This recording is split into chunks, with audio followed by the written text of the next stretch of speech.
जालन्याहून पुण्याला आलो आणि पुण्यामधून जे ट्रकवाली करतात ह्या गाडीमध्ये आम्ही संपूर्ण नवनाथ यात्रा केली. त्यानं जे आम्हाला जे सांगितलं व्हॉट्सअपच्या माध्यमातून की आपण इतके स्थळं जाणार आहे, त्याच्यापेक्षा त्यानं 2 स्थळं आम्हाला शिल्लक दाखवली ते. आणि जे सांगलं सकाळचा नाश्ता, दुपारचं जेवण, संध्याकाळचं जेवण, हॉटेलमध्ये राहणं अशी योग्य पद्धतीने त्याचं नियमाचं पालन त्यानं केलं. आम्हाला त्याच्याकडून काही तकलीफ झाली नाही आणि आमच्याकडून त्याला काही तकलीफ होऊन दिली नाही. तर आम्हाला आतापर्यंत जेही तर ते बडे बाबा आणि कानिपनाथ बाबा 2च स्थळ माहिती होती. आणि आज जर पाहतो ना आपण कोणची तरी गाडी आपण किलोमीटरने बी जर गेली असती तर माहितीच नाही. तुम्ही हिंसान पुढं तुम्हाला माहितीच पाहिजे, तुम्हाला माहिती राहणं तुम्हाला गरजेचं तुम्हाला.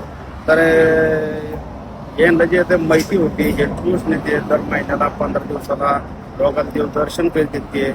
आणि अशा देवदर्शन जर करीत राहिलं तर आपण थोडं उठणार नाही. योग्य टायमावर आपले